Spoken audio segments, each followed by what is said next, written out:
Hola, muy buenas tardes. Me da mucho gusto saludar a todo el público el día de hoy.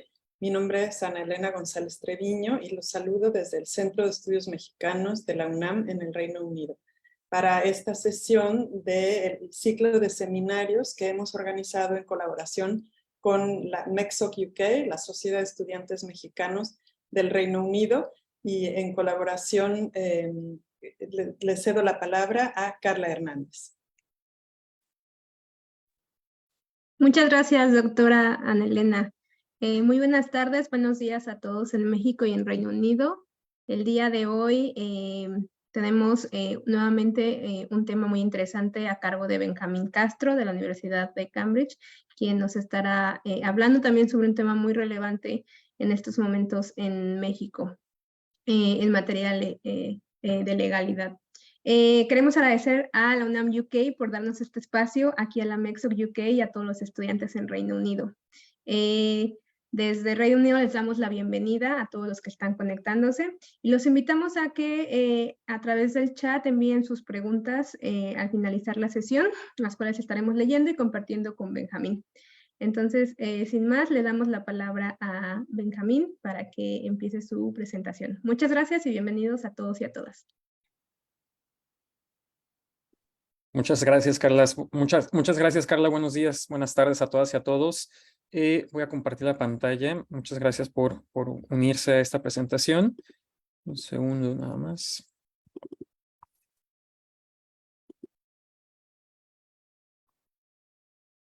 Listo.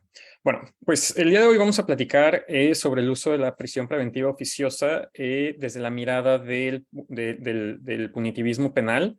La prisión preventiva oficiosa se ha utilizado de manera más frecuente a partir de las modificaciones del artículo constitucional 19 que se realizaron en el año 2000, en el 2011 y en el 2019. Y estas modificaciones incrementaron el número de delitos que forman parte o que ameritan prisión preventiva oficiosa o en oposición a la prisión preventiva justificada, que involucra la decisión, que involucra que las fiscalías tienen que presentar evidencia suficiente ante un juez para que este juez decida imponer esta medida, imponer la medida de prisión preventiva. Básicamente, este es un tema muy relevante y me parece interesante que lo toquemos y que lo conversemos porque no solamente tiene un impacto en cómo se percibe la seguridad en el país, sino también tiene un impacto sustancial en la vida de miles de personas en el país. Esta foto que ven aquí es de la prisión de Topo Chico en el norte del país, en Monterrey.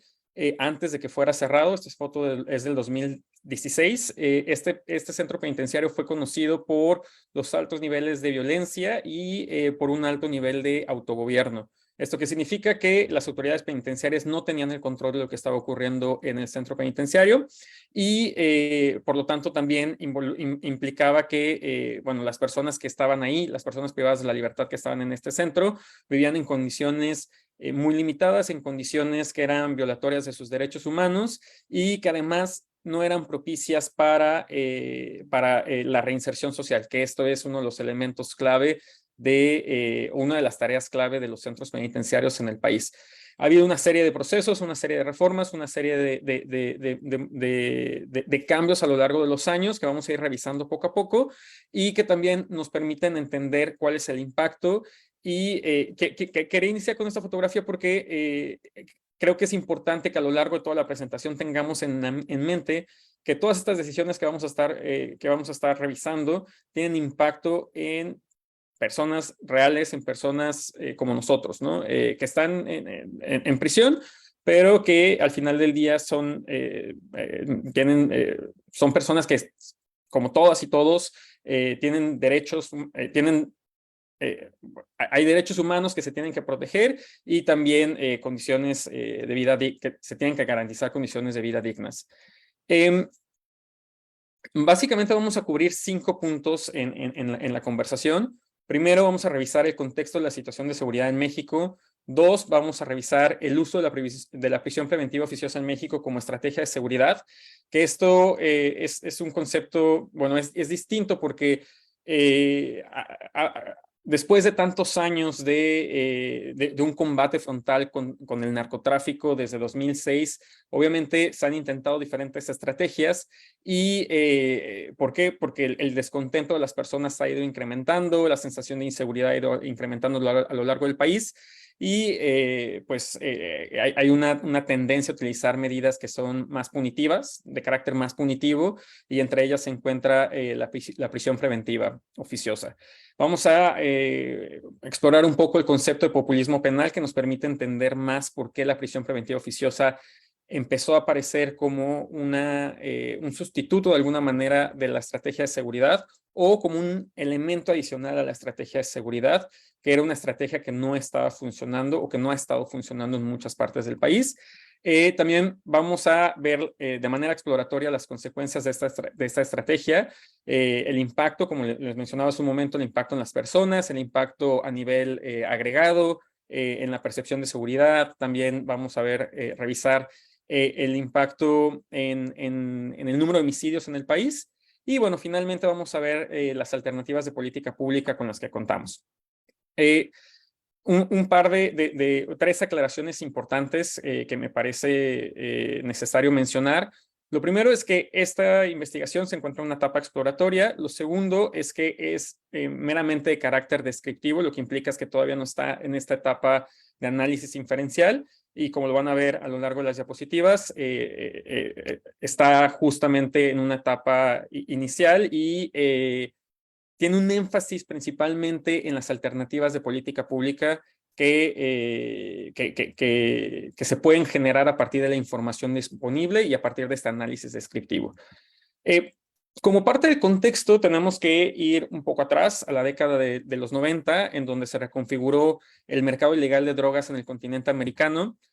Pasamos de un control fuerte por parte de los cárteles colombianos en el tráfico de drogas en la región, a un control cada vez más fuerte y cada vez más presente de los cárteles mexicanos. Esto debido a diferentes acciones de política pública que se implementaron en Colombia, el Plan Colombia, y una fuerte presencia del Estado para modificar las condiciones que todos conocemos existían en Colombia. Entonces, poco a poco fue transitando el tráfico de drogas hacia México, se fueron fortaleciendo los cárteles y desafortunadamente se fueron haciendo más violentos con el paso de los años. En particular en algunas zonas que permiten o que estaban en las rutas de tránsito de las drogas, de tráfico de drogas hacia Estados Unidos, que es uno de los consumidores principales de las sustancias que se producen y que se trafican en México y en otras regiones de América del Sur. Entonces, para el año 2006, que fue cuando inició la administración del entonces presidente Felipe Calderón, se decidió, el entonces presidente decidió mandar al ejército, desplegar al ejército en distintas zonas del país, empezando por Michoacán, que es su estado natal, y esto dio inicio a un combate frontal contra el narcotráfico, en el que todavía estamos. Ya son 17 años de este combate frontal, bueno, con una presencia tanto del ejército como de la Marina, y bueno, recientemente de la Guardia Nacional, ¿no? Que es esta mezcla entre lo que era la Policía Federal y, bueno, hay elementos también de las Fuerzas Armadas, que también es un elemento de preocupación, es un punto de preocupación, pero, bueno, es tema de otra conversación. Bueno, entonces tenemos este contexto. Durante 17 años ya hemos tenido la presencia de las Fuerzas Armadas en las calles y sin un resultado efectivo. Las personas no ven no es palpable la disminución del número de delitos, no es palpable la disminución de la violencia, y lo registran las distintas encuestas sobre percepción del delito. Y además de este contexto original, se realizaron una serie de reformas al sistema de justicia penal a partir del 2008, y estas reformas se podrían dividir en 3 puntos, o me parece que podríamos identificar 3 hitos principales. El primero en 2008, que bueno, implicó la reforma a la Constitución de diferentes apartados, y arrancó con la transición del sistema de justicia penal inquisitorio al sistema de justicia adversarial. ¿Esto qué consecuencias tuvo? Que ahora ya no, todo el proceso, la carga del proceso no se encontraba o no va a estar, ya no está del lado de la fiscalía, de las personas acusadas, sino está del lado de la fiscalía. Ahora los juicios son juicios orales, los juicios se realizan de manera pública, y de manera transparente, ya no se realizan en una oficina, tiene que estar el juez o la jueza presente durante todo el juicio. Y bueno, se realizó todo un proceso de transición con los 32 estados y el sistema federal también, el Poder Judicial Federal, que tardó varios años, hasta 2016. En 2014 se adoptó también un Código Nacional de Procedimientos Penales, un código único. Esto marcó una diferencia sustancial porque antes de esta fecha, bueno, antes del 2014, cada estado tenía su propio código de procedimientos penales. El proceso de transición para que los estados y la federación adoptaran el Código Nacional de Procedimientos Penales fue de 2 años. Para junio del 2016 ya tenían que estar implementándolo en su totalidad. Y además en 2016, y esto es clave también, se adoptó y se empezó a implementar la Ley Nacional de Ejecución Penal, que reformó la manera en que se estructuran los sistemas penitenciarios en el país. Anteriormente, igual cada sistema penitenciario, tenemos 33 sistemas penitenciarios, 32 en los estados a nivel estatal y el sistema penitenciario federal, y cada uno de estos sistemas penitenciarios tenía su propia legislación sobre cómo operaban los sistemas penitenciarios, cómo se realizaba esta etapa de ejecución de la pena. Y a partir de 2016, todos los centros penitenciarios en el país debían seguir la misma normatividad, los mismos criterios de operación. Y además un punto interesante es que se eliminaron los centros penitenciarios, las cárceles municipales, porque no cumplían con los estándares que se requerían. Este es el contexto en general. Y además, en específico, bueno, en el marco de este contexto, se realizaron distintas modificaciones al artículo 19 de la Constitución. Y el artículo 19 trata sobre las condiciones de detención de las personas en el territorio mexicano, las condiciones de la vinculación a proceso una vez que son acusadas o que se les imputa la probable comisión de un delito, y también las condiciones del uso de la prisión preventiva, tanto justificada como de oficio. Bueno, como podrán darse cuenta, se implementaron tenemos un contexto de violencia, un contexto de inseguridad, de alta criminalidad, en gran medida derivado a la actividad del narcotráfico en el país, y al ejército en las calles, un sistema de justicia que se estaba reformando o que se estaba, una reforma del sistema de justicia a nivel general en todo el país, pero un descontento constante de la población sobre lo que estaba, sobre el impacto o sobre el impacto que tenían las distintas estrategias de seguridad que se habían implementado a lo largo de los años. En 2011, por eso se modificó el artículo 19 y se agregó una conducta delictiva de las que son acreedoras a prisión preventiva de oficio. Y aquí me detengo un poco para explicar de qué hablo cuando digo prisión preventiva justificada y prisión preventiva de oficio. La prisión preventiva justificada les mencionaba que era cuando el juez decide a partir de los argumentos que presenta la fiscalía sobre la probabilidad de que la persona imputada pueda escapar o pueda representar un riesgo tanto para su familia, tanto para la víctima como para la comunidad o para los testigos. La prisión preventiva de oficio hace referencia a una lista de conductas delictivas que están en la Constitución que son acreedoras de prisión preventiva sin importar que se presenten, que la fiscalía presente argumentos, sin tener este proceso de que la fiscalía presente estos argumentos, que el juez decida o la jueza decida, y en automático la persona imputada, a la que ya se le formula la acusación, puede estar en prisión hasta 2 años, prisión preventiva. Entonces, hay una lista de delitos. En 2011 a esta lista original se agregó un delito adicional. Este artículo ya contemplaba un número de delitos. Y para abril de 2019, cuando la situación de seguridad empeoró todavía más, se agregaron 10 conductas delictivas. Y ahora vamos a, también, esto es importante que veamos la dimensión, son 10 conductas, es un número importante de conductas que se agregó, porque mucho de la razón por la que se agregaron se explica a través del populismo penal. Y lo vamos a ver un poco el cálculo que tal vez realizó el gobierno federal y bueno, que se realizó en el Congreso para proceder o para que esta iniciativa de reforma, la reforma tuviera respaldo político. Estos son los delitos que estaban originalmente en el artículo 19 contemplados para la prisión preventiva oficiosa.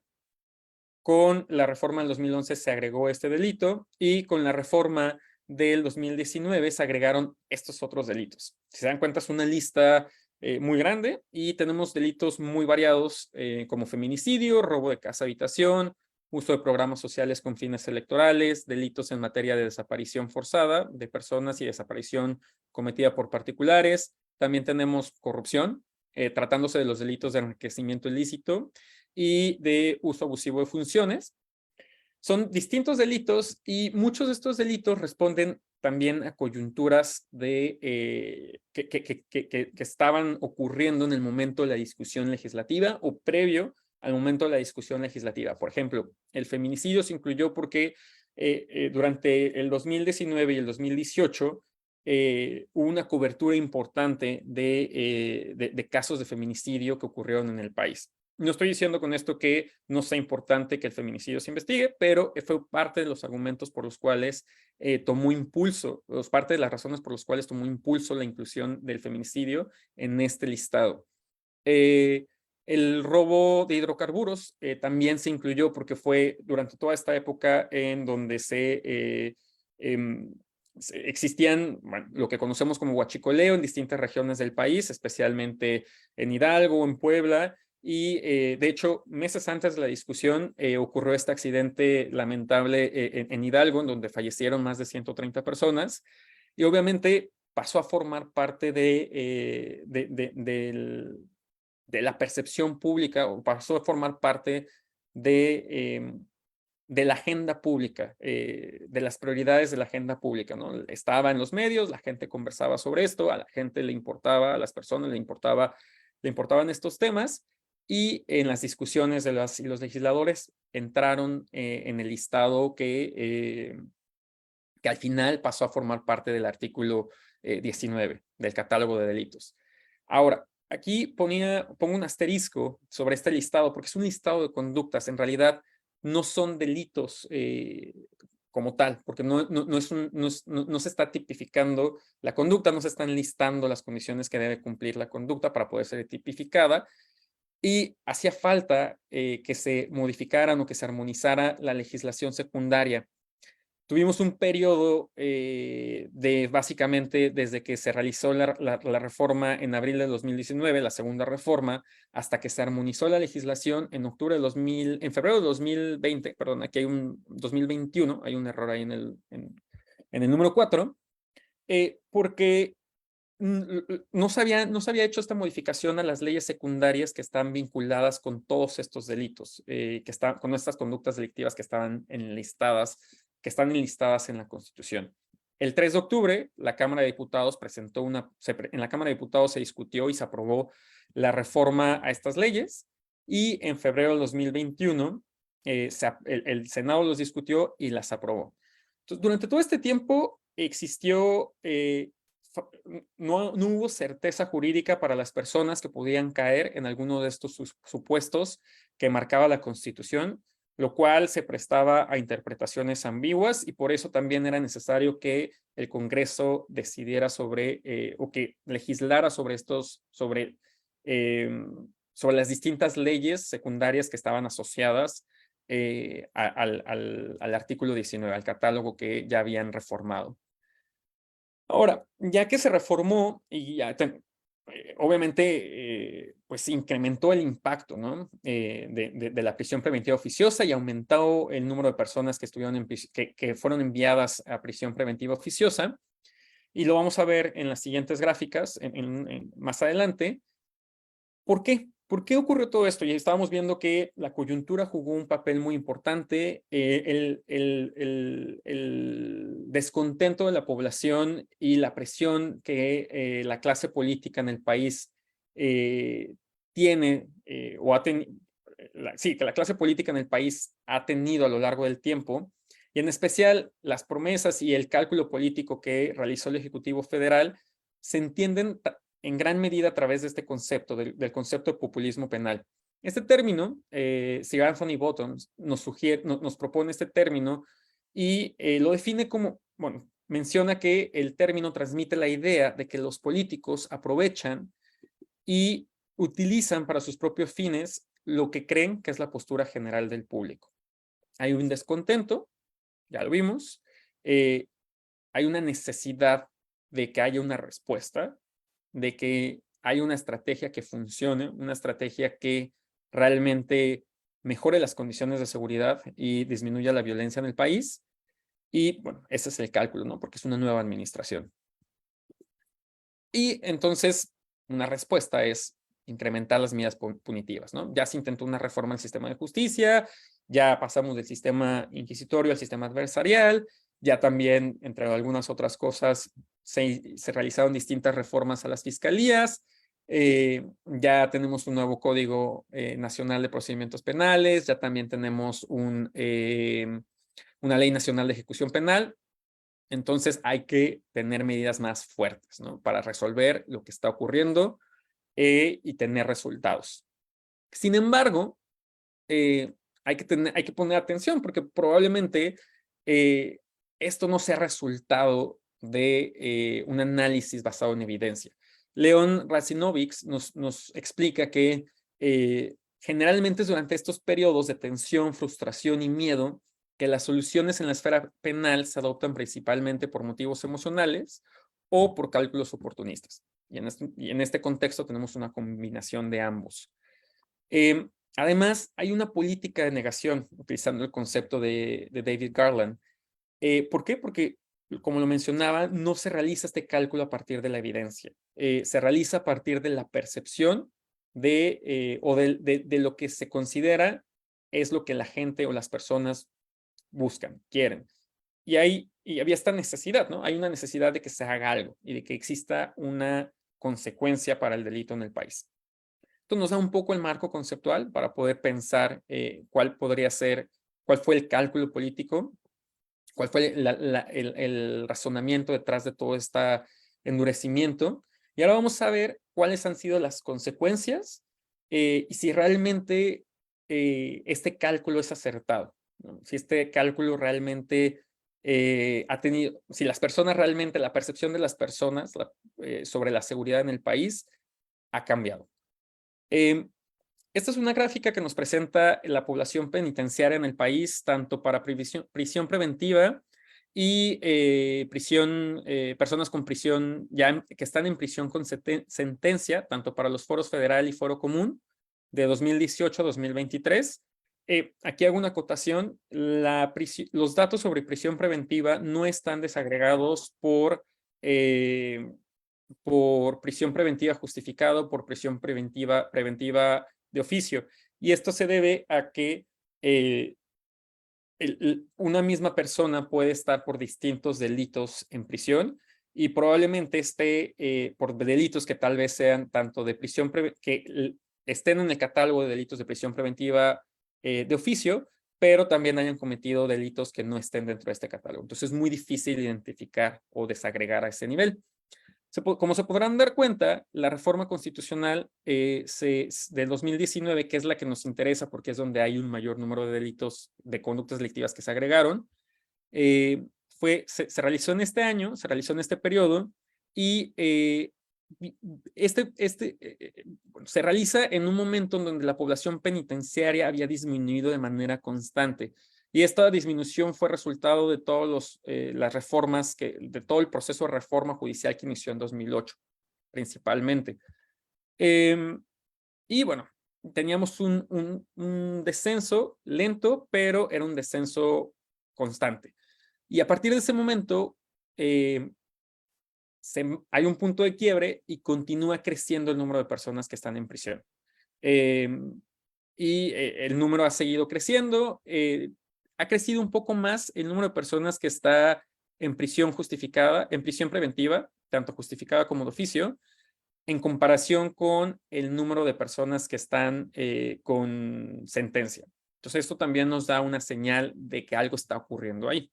Y en gran medida responde a este incremento en el número de conductas delictivas que aparecen en el artículo 19. Ahora, si lo desagregamos por tipo, si lo desagregamos si desagregamos los datos y si vemos en particular los datos para personas en prisión preventiva, tanto justificada como de oficio, de los fueros federal y común, el porcentaje de las personas que están en prisión preventiva sí ha aumentado, incrementó sustancialmente, probablemente no inmediatamente, pero sí incrementó de manera sustancial. Como podemos ver acá, habíamos llegado a un porcentaje promedio de 38, más o menos, y después un pico, bajamos y llegamos después a un momento de hasta 43%. Ahora de nuevo estamos bajando, estamos en un valle que está alrededor del 40%, pero bueno, es un proceso que todavía no llega, bueno, todavía no llegamos a números previos, a los números en los que estábamos anteriormente.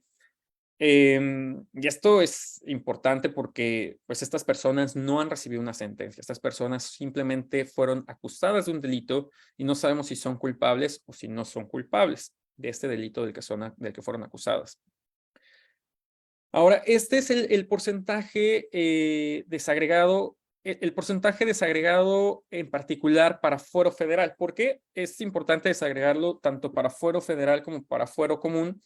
Porque los delitos del fuero federal son únicamente los que se encuentran en el Código Penal Federal y es un número, es un tipo de delito muy particular o delitos que se cometen en instalaciones federales. Entonces tiene una dinámica distinta a los delitos del fuero común. Un ejemplo del delito de fuero común para que podamos tener un poco más de claridad sobre esta diferencia es el homicidio. El homicidio generalmente es un delito de fuero común, el robo a transeúnte, el robo a casa habitación, etcétera. Son delitos de fuero común. Delitos del fuero federal dependen mucho hay un listado amplio, pero generalmente, por ejemplo, si lo cometes en un aeropuerto, pasa a ser si un delito del fuero común, por ejemplo, lo cometes en un aeropuerto, pasa a ser un aeropuerto que es considerado propiedad federal, pasa a ser un delito del fuero federal. Entonces aquí vemos que ha habido un incremento constante también, si lo vemos desagregado, y ahora si lo vemos desagregado para fuero federal, para fuero común, el cambio ha sido la dinámica ha sido muy distinta, no es constante como ocurre acá. Hubo un pico durante los años 2020 a 2022 y después tenemos un comportamiento similar al que veíamos para el agregado. Hay una diferencia de comportamiento tanto a nivel federal como para el foro federal como para el foro común. Ahora, respecto de la percepción, esto es el porcentaje de personas, esto es las cifras para la población penitenciaria. Además de eso, creo que es importante que revisemos o que veamos el porcentaje de ocupación, porque esto nos va a dar cuenta del impacto que ha tenido la ampliación del catálogo de delitos y, bueno, el uso mayor o el uso cada vez más frecuente de la prisión preventiva oficiosa. Veíamos una disminución sustancial del porcentaje de ocupación de los centros penitenciarios, tanto estatales como federales en México, y esto resultado de las distintas reformas que vimos hace unos momentos, pero también de la ampliación de la capacidad de algunos centros penitenciarios, especialmente a nivel federal, y posteriormente ha ido incrementando este porcentaje de ocupación hasta llegar a la sobrepoblación. Esta sobrepoblación la podemos ver a partir de enero de 2021, más o menos. y responde justamente a que hay un mayor número de personas en prisión, principalmente en prisión preventiva, y también responde a que algunos centros penitenciarios, esto en menor medida, en que algunos centros penitenciarios federales han cerrado, ¿no? Entonces se ha limitado la capacidad. Y ahora nos encontramos con un porcentaje del 105%. Es una sobrepoblación que en algunas condiciones, en algunos centros penitenciarios estamos hablando de bueno, de condiciones de hacinamiento, ¿no? Un poco pues, similares a las que se observaban en Topo Chico, en la imagen que veíamos al inicio. Y es un punto al que no queremos regresar. ¿Por qué? Porque tiene consecuencias negativas para la operación de los centros penitenciarios. Ahora, el porcentaje de personas que reportaron sentirse seguras y también el porcentaje o la percepción en general de la seguridad nos permite entender cómo estas medidas, no solamente el uso de la prisión preventiva, esto también creo que es importante aclarar, ha habido otra serie de medidas que se han implementado, pero es una de las medidas más populares, una de las medidas que hemos escuchado en los medios de comunicación repetidamente y que está constantemente en la agenda pública. El resultado de estas medidas lo podemos ver en la percepción de las personas sobre la seguridad. En esta gráfica vemos cómo la percepción de seguridad ha ido mejorando con el paso del tiempo, incluso un poco antes de la reforma constitucional, pero ha habido una tendencia, ¿no? Ha ido creciendo. Tal vez si lo viéramos, si ampliáramos la gráfica, no lo incluí aquí, podríamos ver con mayor claridad cómo este número ha ido bajando, ¿no? Además, no está incluido aquí porque no hay cifras comparables de la misma encuesta. Entonces, bueno, también por eso no están incluidas. Otro elemento que nos puede dar cuenta de la sensación general de seguridad es el porcentaje de personas que consideran que la delincuencia es una de las problemáticas más importantes en su comunidad. Y poco a poco ha ido disminuyendo el porcentaje que considera que es uno de los puntos más importantes o de las problemáticas que hay que atender. Esto pues también nos dice que las prioridades han ido cambiando. Durante todo el año, durante todo el tiempo de registro de esta percepción, bueno, de registro de la encuesta, esta problemática se ha mantenido siempre dentro de las tres principales. A pesar de que ha ido bajando el porcentaje de personas que lo consideran como la más importante, ha ido bajando a lo largo del tiempo. Se ha ido manteniendo dentro de las tres más importantes.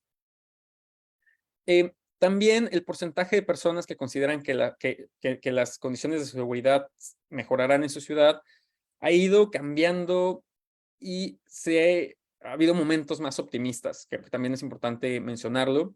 Cuando inició la administración actual del gobierno federal en diciembre de 2018, hubo un momento de optimismo, bueno, previo a estas elecciones, a la elección de esta administración, y durante la administración hubo un momento de optimismo, durante el inicio de la administración, un momento de optimismo, y después se fue estabilizando la percepción, ¿no? Y lo podemos observar a partir de septiembre de 2020. ¿Y cómo contrastamos esto con la realidad? Bueno, el número de homicidios dolosos a lo largo de los años ha ido incrementando. A partir de la implementación de la reforma ha ido disminuyendo. Ha ido disminuyendo de manera gradual, pero todavía no estamos en números que podamos decir que representen condiciones de seguridad verdaderamente en todos los espacios del país, ¿no? En todas las comunidades. Son números muy elevados. Seguimos en 29,000, 28,000, 26,000 homicidios dolosos por año. Es una cifra extremadamente alta, pero sí se ha estabilizado el número de homicidios dolosos. Sin embargo, no significa que necesariamente la prisión preventiva oficiosa sea una solución. ¿Por qué? Porque esto puede responder a distintas causas, esta disminución del número de delitos, y además habría que observar cómo se comporta el número de delitos en un mayor número de años, ¿no? Habría que seguir estudiando las tendencias y habría que realizar un estudio más a profundidad sobre un análisis inferencial un poco más profundo sobre cómo se relacionan todas estas variables. También, bueno, ¿por qué algunas de las razones por las que la prisión preventiva oficiosa tampoco es una opción y enviar a las personas a los centros penitenciarios o incrementar el número de personas que están en los centros penitenciarios tampoco es una opción? Porque tiene un impacto negativo en la operación de los centros penitenciarios. Hay un mayor riesgo de motines o evasiones, el personal penitenciario ya es limitado y existe un riesgo de que sus cargas de trabajo sean excesivas. Hay una oferta de actividades laborales, educativas y de capacitación limitada y que puede ser todavía más limitada. Esto tiene un impacto. Esto es, obviamente, esto le pega a uno de los objetivos principales de los centros penitenciarios, ¿no? Que es brindar habilidades a las personas privadas de la libertad durante todo su proceso o durante todo el tiempo de su sanción, de la sanción de privación de la libertad. También ya los espacios físicos son limitados y con el incremento de la población penitenciaria incrementan los riesgos tanto para las personas privadas de la libertad y el personal penitenciario por las condiciones de hacinamiento, y también se deterioran las instalaciones y terminan operando en condiciones precarias como en prisiones, como lo vimos con Topo Chico y en otras muchas prisiones alrededor del país, que poco a poco están volviendo a ese mismo momento que veíamos cuando se empezó, que veíamos alrededor del 2018, 2019. Y también hay un riesgo muy alto de violaciones de derechos humanos porque, la sobrepoblación implica un mayor número, implica que hay un menor número de personas, de guardias, de guardias de seguridad, de personal de guardia y custodia, que está al pendiente de las personas privadas de la libertad, y empieza a se empieza a elevar la tensión en los centros penitenciarios, empiezan a existir condiciones que no son óptimas para la operación, como el cogobierno, el autogobierno, etcétera, ¿no? Entonces esto tiene un impacto negativo también en la posibilidad de proteger y velar por los derechos humanos de las personas privadas de la libertad. Y en general, se limita la capacidad del Estado para garantizar que el tiempo en prisión sirva para que las personas privadas de la libertad adquieran habilidades necesarias para reinsertarse en sus comunidades. ¿Por qué? Porque hay un número mayor de personas al que se le puede. El número de personas no corresponde con la disponibilidad de servicios que se brindan en los centros penitenciarios. Y pues se pierde todo el sentido de la operación de los centros penitenciarios y se arriesga en general las condiciones, tanto para las personas privadas de la libertad como para el personal que trabaja en los centros. Ahora, pareciera que la prisión preventiva entonces es una opción, pero tiene consecuencias negativas. Y si no es entonces la prisión preventiva, ¿cuáles son las alternativas que existen para mejorar las condiciones de seguridad y de acceso a justicia en el país? Entre algunas de ellas se encuentra fortalecer las habilidades científicas de las y los policías de investigación y de las y los agentes del Ministerio Público para que puedan para que los casos, para que realmente tanto las víctimas como las familias y las personas que son acusadas puedan acceder a la justicia y se pueda utilizar evidencia de calidad, evidencia que realmente responda a metodologías científicas para poder llevar los casos. También aumentar las capacidades operativas de las unidades de medidas cautelares en todo el país. Los fondos que se están utilizando para la prisión preventiva oficiosa podrían aprovecharse para incrementar estas capacidades operativas. Estas unidades son quienes se encargan de supervisar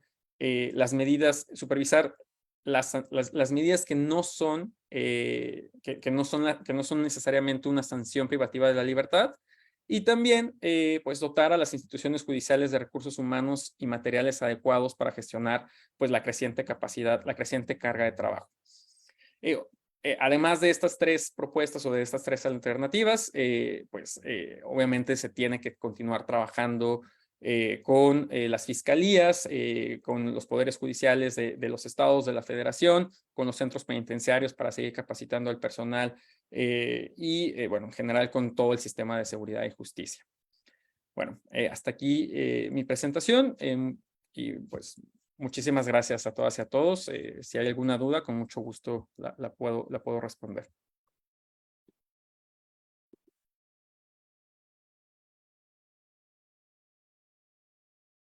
Muchísimas gracias, Benjamín, por esa presentación. Creo que un tema muy importante y ahorita justamente de mucha relevancia, ¿no? Creo que en pocas ocasiones nos ponemos a pensar en la parte de la impartición de justicia, en donde quedan la cuestión, en este caso, por ejemplo, también de los derechos humanos, ¿no? Y bueno, de también otras características que de repente dejamos de lado cuando hablamos de impartición de justicia, y este análisis que estás haciendo definitivamente está explorando y encontrando cosas muy interesantes, ¿no? Gracias. Abrimos el tiempo para que si tienen preguntas para Benjamín, las compartan en el chat, por favor, se las haremos llegar. En Facebook también, si nos están viendo a través de Facebook, también pueden dejar sus preguntas para Benjamín. Entonces, en lo que empiezan a llegar las preguntas, yo tengo voy a empezar con una preguntita en lo que llegan. ¿Qué sigue ahora en este análisis? ¿Cuál es la siguiente fase de este análisis? Creo que mucho viene ahorita los antecedentes y estás hablando sobre en dónde estamos parados justamente ahorita, ¿no? En términos de la prisión preventiva oficiosa. ¿Qué sigue ahora en este análisis? ¿Cuál va a ser la siguiente fase de este análisis?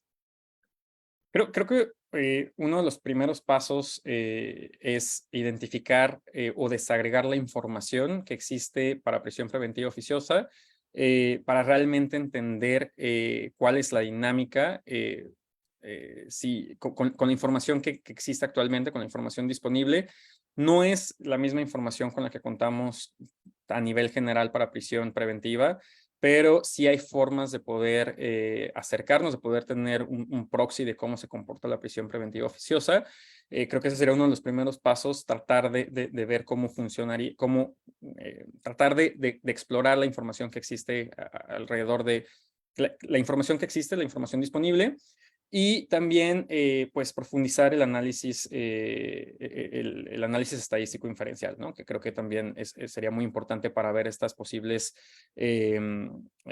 estas correlaciones y ver también poder tener algunas hipótesis sobre causalidades, ¿no? Que pudieran existir alrededor de las medidas, que pudieran existir entre las decisiones que está tomando el gobierno federal y las consecuencias que está teniendo en los centros penitenciarios, y principalmente creo que es muy importante en la percepción de seguridad de las personas, ¿no?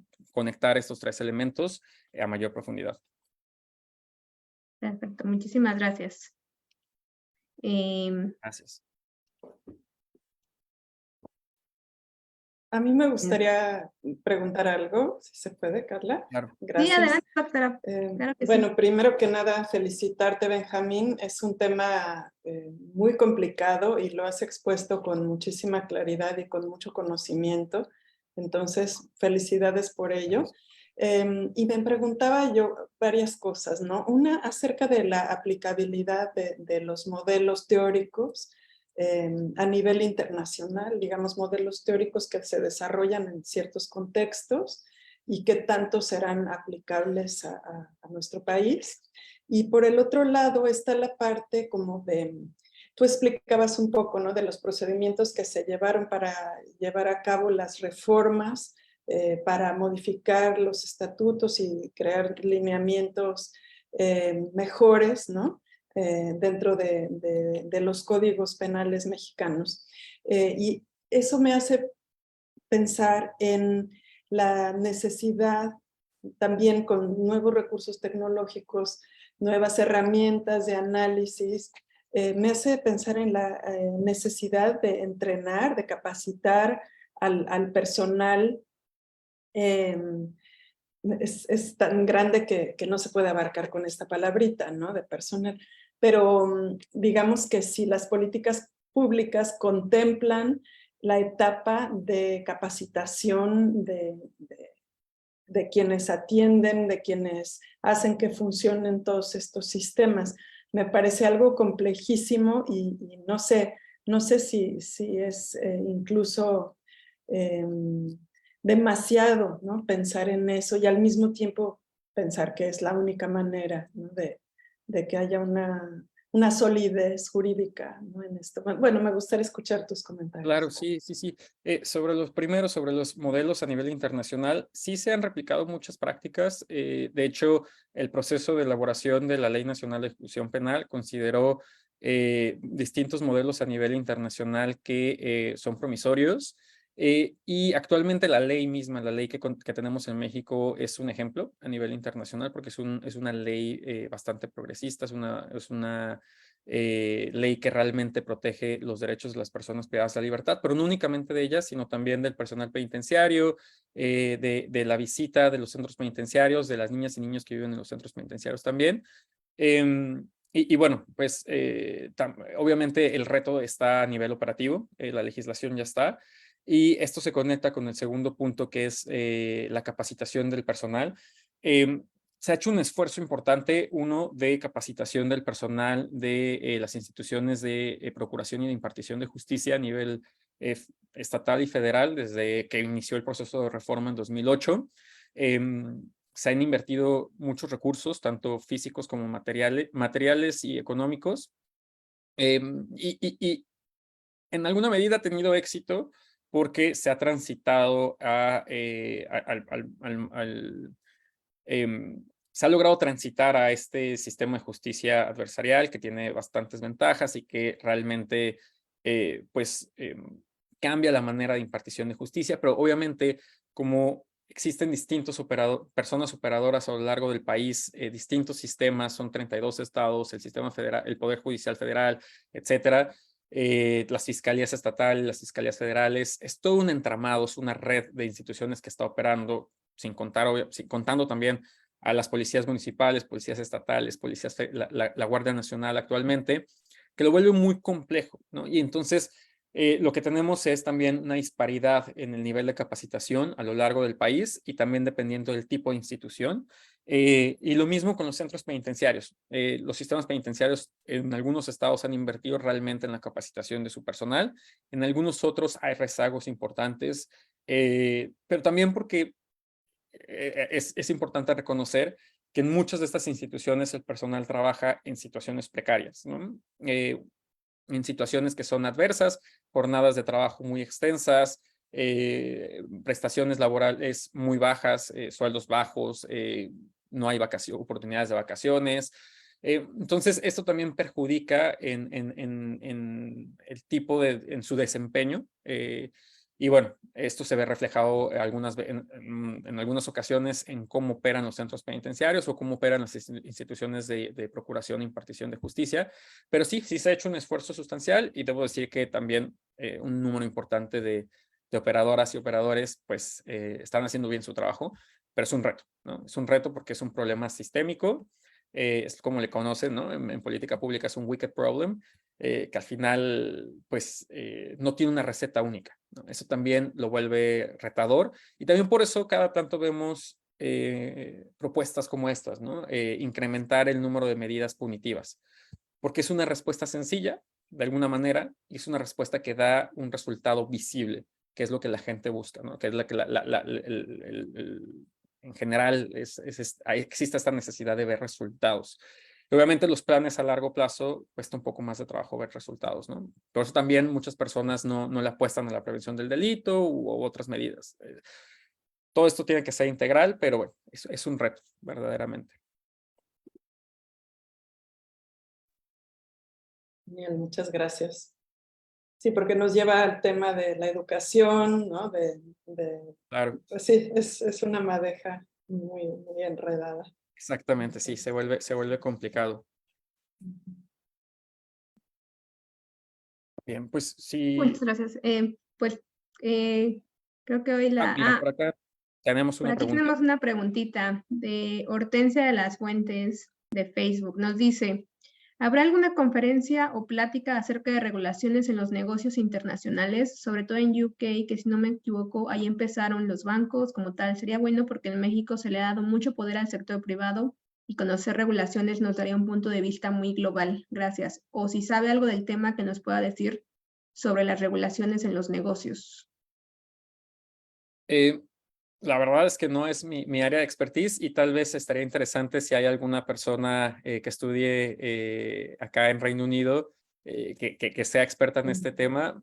Sigue abierta la convocatoria para poder participar en el ciclo de seminarios y creo que sería una excelente oportunidad también de profundizar sobre la regulación de los negocios internacionales. Tal vez pueda haber ahí alguna persona que trabaje esta relación entre México y Estados Unidos, ahora en este proceso post-Brexit, que creo que sería interesante escuchar. Pero bueno, lo dejo ahí abierta la invitación a quien se anime.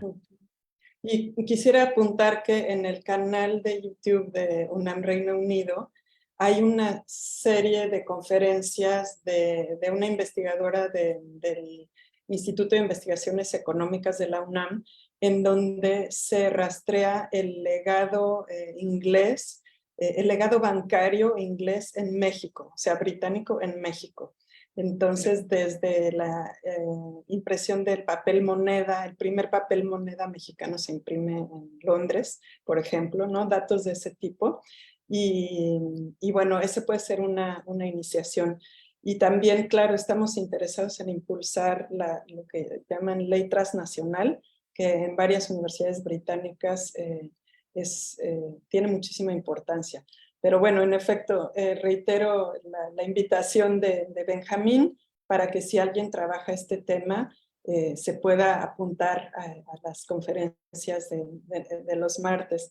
Y me da mucho gusto saludar al doctor Omar López, que nos acompaña desde la Universidad Autónoma de Nuevo León, si no me equivoco, ¿verdad? Sí, así es, desde Nuevo León. Muchas gracias. Muchas gracias, doctora Ana Elena. Muchas felicidades, Benjamín. Muy buena presentación, te felicito.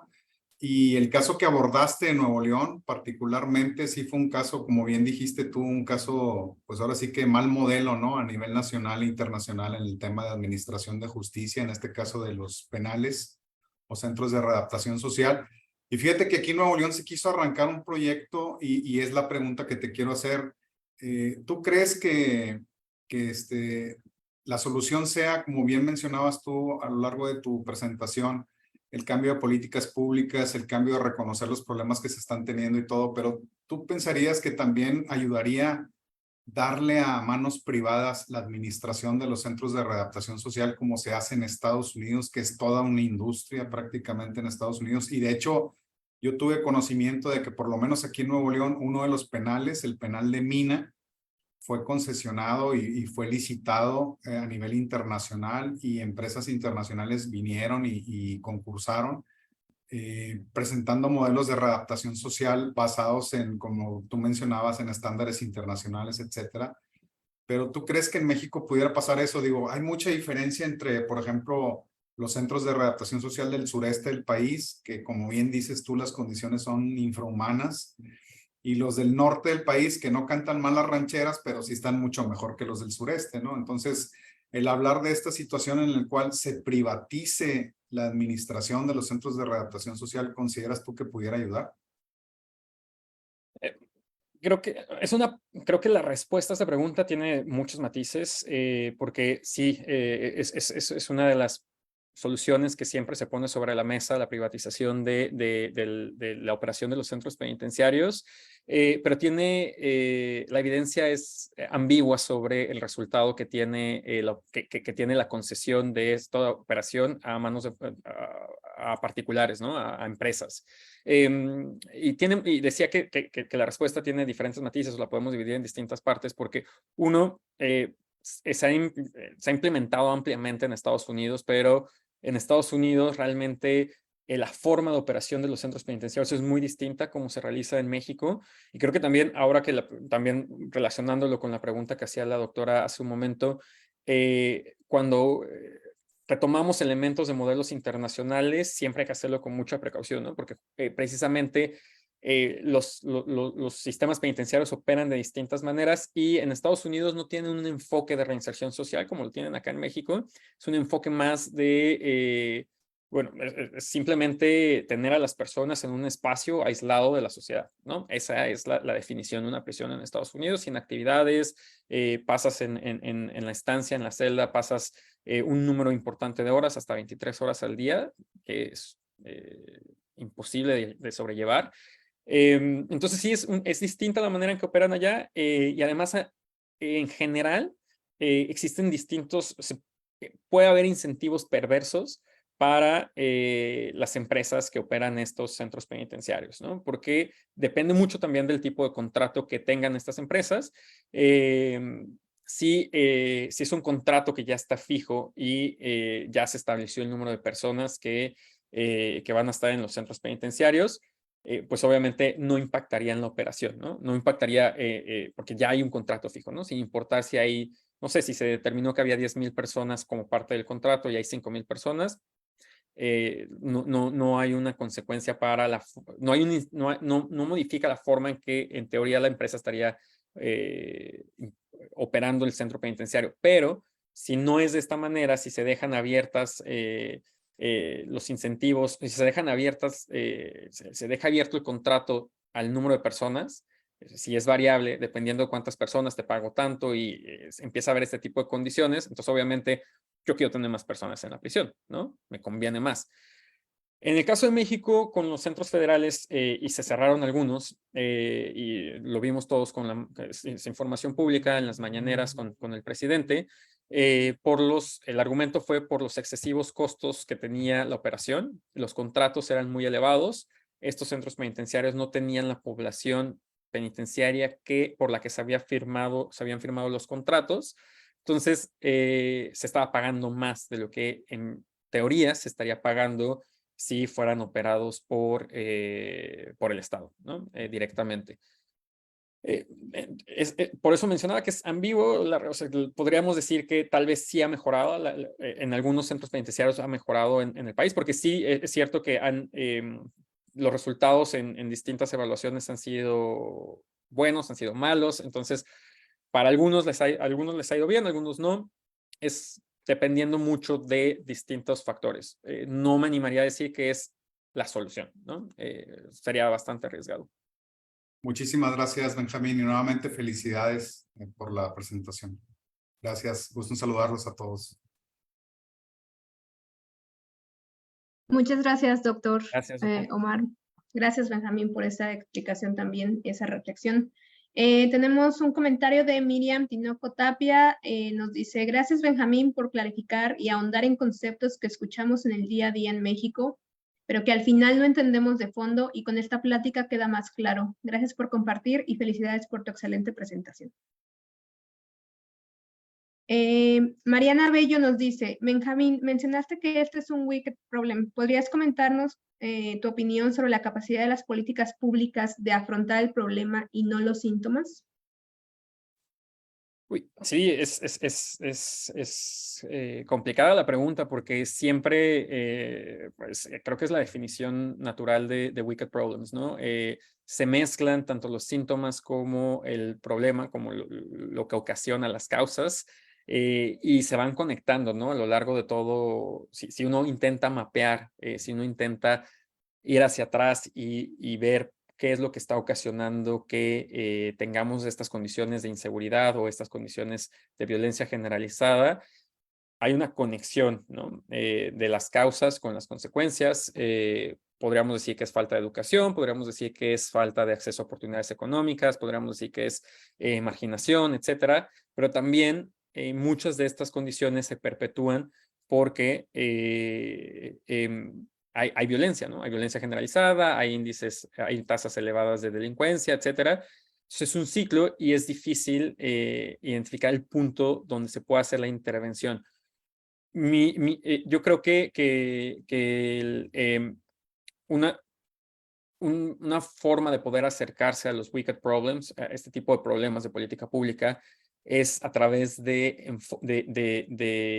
propuestas integrales que consideren distintos elementos y que se vayan implementando en manera paralela, en las que se tenga identificado claramente los tiempos de implementación, los tiempos esperados de resultados para cada uno de estos elementos que van corriendo de manera paralela y para tener expectativas claras, ¿no? Porque lo que ocurre muchas veces es alguno de estas líneas avanza, alguna de estas líneas tiene resultados efectivos y las otras todavía no. Entonces se continúa sobre la línea que tuvo resultados efectivos cuando en realidad tendrían que estar operando en conjunto y se tendrían que analizar en conjunto. Y sí, la apuesta para este tipo de problemas definitivamente es hacerlo de manera integral. Creo que desde una visión de política pública es la opción. Muchísimas gracias. Pues si no hay más preguntas, bueno, yo sí tengo una última pregunta, Benjamín. Algo que me pareció muy interesante ver es en tus, Mariana Bello dice, antes de la pregunta, dice, muchísimas gracias, muy buena charla. Una pregunta que a mí justamente me surgió es sobre cómo otros eventos o quizá otros factores que ocurren en el país pueden incidir en este problema, ¿no? Porque yo veía en tu gráfica cuando presentas los años de cuando se ven más casos de prisión preventiva oficiosa y justificada, coincide mucho también cuando inicia la pandemia en México. Entonces, estaba viendo la mayoría de las gráficas que presentas, es que empieza en marzo de 2020 y va subiendo, y en los picos justo donde vamos viendo la pandemia, se ve un pico alto también en esta parte del número o el incremento en las personas que son, ¿cómo se llama? Se les asigna la prisión preventiva y de oficio. ¿Vas a ver alguno de esos factores quizá que podrían estar influyendo también en esta parte? Porque a final de cuentas, bueno, en la pandemia vimos también muchas situaciones. Se comentaba mucho justamente que durante la pandemia había también existido un incremento en personas que pues fueron juzgadas por diferentes circunstancias y que realmente se supo poco de eso, porque pues obviamente el problema central era la pandemia, ¿verdad? Entonces, por ahí has pensado en quizá a lo mejor tomarlo como un caso de estudio, si lo podríamos poner así, ¿no? Sobre cómo un factor quizá un poco más grande, lo pongo entre comillas, puede influir en esta parte de la prisión preventiva oficiosa, así influida por otros factores, ¿no? Claro. Sí, creo que sería muy interesante conocer el impacto que tuvo la pandemia en las dinámicas de la población penitenciaria. Sin duda, creo que es algo que se podría analizar. No sé, mi intuición inicial es que tal vez el impacto sea limitado. No sé si sea una coincidencia en los números. Probablemente lo sea, por las dinámicas de los centros penitenciarios, también de la forma en que siguieron trabajando las instituciones de procuración e impartición de justicia. Frenaron durante algún tiempo, pero no frenaron totalmente, y además hay un incremento, ¿no? Entonces esto sería, en dado caso que un cambio en el comportamiento se debiera a la pandemia, estaría muy relacionado con la operación de estas instituciones, y lo que se esperaría tal vez observar en todo caso es la disminución de la prisión preventiva, porque las personas no estuvieron, o las instituciones de procuración e impartición de justicia no estuvieron trabajando, pero no fue el caso, ¿no? Entonces, tal vez el impacto sea limitado, pero sería interesante explorar también ese factor. Al final, creo que como ocurre con los temas de seguridad y justicia, hay muchos factores que considerar, y creo que lo interesante es elegir los factores que podrían ser más pertinentes para ese análisis, ¿no? Perfecto. Muchas gracias. Pues Muchas gracias. si no hay más preguntas, queremos nuevamente agradecer a Benjamín Castro. Coincido con nuestros participantes dentro de este seminario, que es muy importante tener este tipo de de presentaciones nos dan a entender a fondo mucho de los conceptos con los cuales quizá estamos familiarizados, pero realmente a la hora de entender más allá del concepto, es importante tener este tipo de presentaciones, ¿no? Entonces, te agradecemos mucho, Benjamín Castro, que además lo hayas hecho de una manera tan sencilla, tan dinámica. Realmente te felicitamos por ello y bueno, pues estaremos esperando los resultados de la siguiente fase de este análisis que nos parece ya desde ahora muy, muy interesante, ¿no? Muchísimas gracias a todas y a todos. Muchísimas gracias. Felicidades nuevamente, Benjamín, que además, tal vez varios ya lo saben, es el presidente de la Mexican Society de todo el Reino Unido, MEXOC UK, y nos da mucho gusto que te hayas animado a participar. Nos vemos la semana entrante a la misma hora con una nueva presentación y bueno, que pasen muy buen resto de su día. Hasta luego. Gracias. Muchas gracias por Hasta asistir luego. a todos y Gracias a nos todos. encanta, doctor López, puede que venga y puede invitar a sus estudiantes, están abiertos a todas las personas estas charlas. Muchísimas gracias. La verdad es que sí, en Facebook he estado ahí etiquetando a personas que sé que les interesan estos temas y los felicito porque la variedad de temas que toman son de mucha actualidad y más pues con la calidad de los alumnos que tenemos en el Reino Unido. Muchas felicidades. Gracias. Genial. Muchísimas gracias. Un gusto. Bueno, hasta pronto. Que estén muy bien. Gracias a todos. Hasta Gracias. luego. Chao.